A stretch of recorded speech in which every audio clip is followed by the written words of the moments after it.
चलिए ब्रेक के बाद बहुत स्वागत है आप सभी का। मैं आपके साथ हूं अब्दुल नबी हसन और फटाफट अंदाज में आज की अहम खबरों पर रुक कर लेते हैं।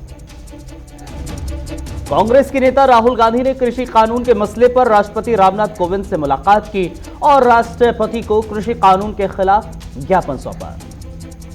राहुल गांधी ने केंद्र सरकार पर हमला बोला। उन्होंने कहा कि मोदी जी, किसान हटेगा नहीं, जब तक कानून वापस नहीं होगा तब तक कोई वापस नहीं जाएगा। राहुल गांधी ने सरकार से संसद का संयुक्त सत्र बुलाने और कृषि कानून को तुरंत वापस लेने की मांग की।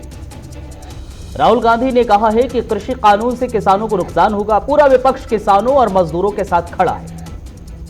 कृषि कानूनों के खिलाफ मार्च करने पर अड़ी प्रियंका गांधी, वाड्रा समेत अन्य कांग्रेस के नेताओं को पुलिस ने हिरासत में लेने के बाद छोड़ दिया। प्रियंका गांधी ने कहा है कि सरकार जनता की आवाज नहीं सुन रही है और हमारा कर्तव्य है हम किसानों के साथ खड़े रहें। प्रधानमंत्री नरेंद्र मोदी अटल बिहारी वाजपेयी की जयंती पर 25 दिसंबर को उत्तर प्रदेश के किसानों के साथ संवाद करने वाले हैं।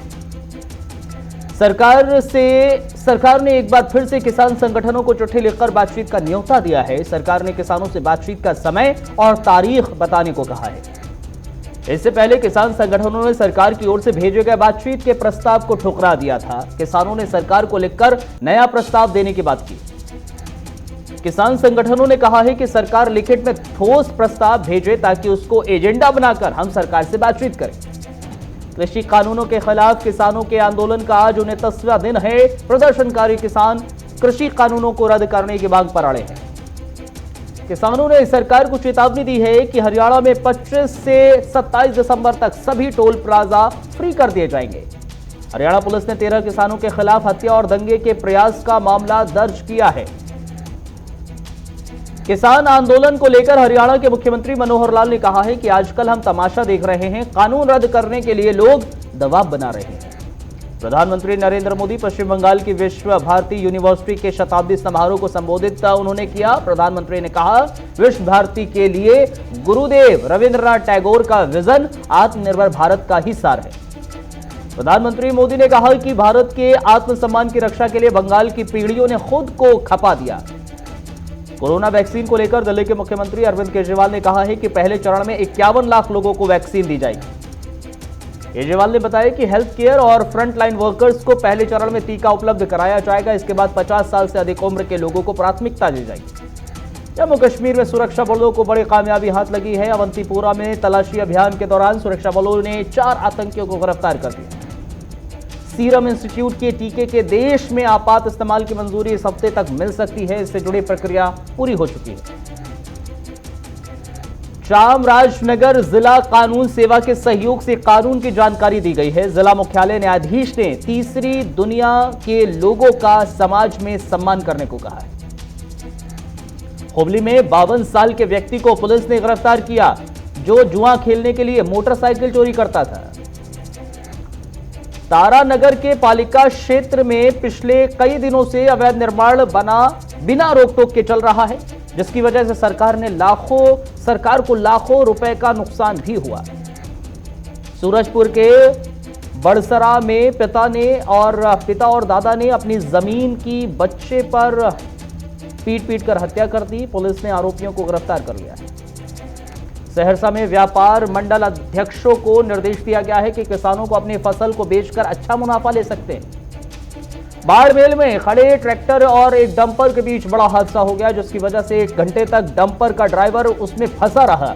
2 जेसीबी की मदद से उसे बाहर निकाला गया। राजनपुर पंचायत के चोरिया गांव के वार्ड नंबर 8 में गली निर्माण में भारी अनियमितता पाई गई है।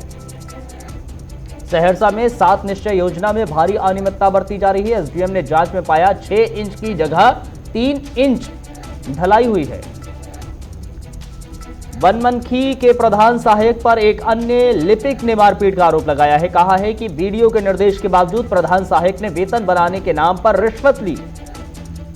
चामराजनगर जिला पंचायत के सीईओ ने विद्यागम के दूसरे चरणों की कक्षाएं शुरू करने की सूचना दे दी है। ब्रिटेन में कोरोना वायरस का एक और नया स्ट्रेन मिला है। दक्षिण अफ्रीका से आए 2 लोगों की जांच में दूसरे स्ट्रेन की जानकारी मिली। कोरोना के नए स्ट्रेन को लेकर मॉडर्ना ने बड़ा दावा किया है। मॉडर्ना का कहना है कि उसकी वैक्सीन कोरोना के नए स्ट्रेन पर कारगर होगी। दुनिया में पिछले 24 घंटे में 6,72,000 नए मामले सामने आए हैं। 13,291 लोग संक्रमित जान गई है। दुनिया भर में कोरोना का आंकड़ा 7,90,00,000 तक जा पहुंचा है। इस महामारी से मरने वालों की संख्या 17,36,000 के पार हो चली है। अमेरिका में अब तक 10 लाख से ज्यादा लोगों को कोरोना वैक्सीन की पहली डोज दे दी गई है। शेयर बाजार की शुरुआत बढ़त के साथ हुई। सेंसेक्स 299 अंकों की तेजी के साथ 46,743 पर और निफ्टी 71 अंकों के साथ 13,672 पर खुला। रिजर्व बैंक ने ग्राहकों को चेतावनी दी है कि अनधिकृत डिजिटल प्लेटफॉर्म और मोबाइल ऐप से कर्ज लेने में सावधानी बरतें। आरबीआई ने कहा है कि ऐप के जरिए व्यक्तिगत ग्राहकों और छोटे कारोबारियों को अपना आसानी से कर्ज मुहैया कराने का झांसा देकर धोखाधड़ी भी की जा रही है। होंडा ने ग्रेटर नोएडा के 2 कारखानों को औपचारिक रूप से बंद करने का ऐलान किया है। त्योहारी सीजन की वजह से नवंबर में घरेलू विमान यात्रियों की संख्या अक्टूबर की तुलना में 22% बढ़ी है। अभिनेता अर्जुन रामपाल ने खुलासा किया है कि एनसीबी ने छापेमारी के दौरान उनके कुत्ते की दर्द की दवाई जब्त की थी। बॉलीवुड एक्ट्रेस तापसी पन्नू ने अपनी फिल्म रश्मि रॉकेट के रांची शेड्यूल को खत्म कर लिया है। तापसी ने फोटो शेयर करके इस बात की जानकारी दी। कंगना ने बिकनी में ट्रॉल किए जाने वाले ट्रॉलर्स को आड़े हाथों लिया है। कंगना ने कहा है कि धर्म पे चलो, उसके ठेकेदारों पर मत बनो।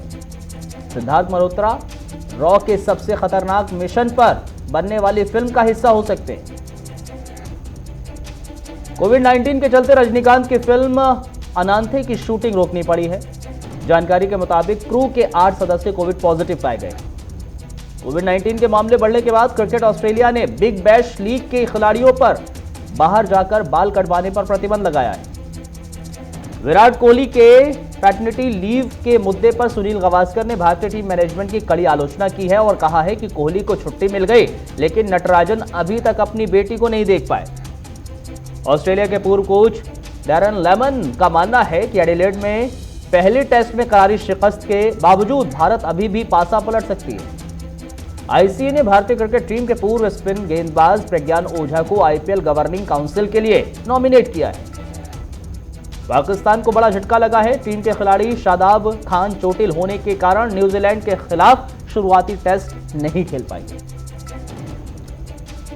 सुपरफास्ट न्यूज में फिलहाल इतना ही। एक छोटा सा ब्रेक के उस पार देखिए हमारे सहयोगी राजेश के साथ देश पहले।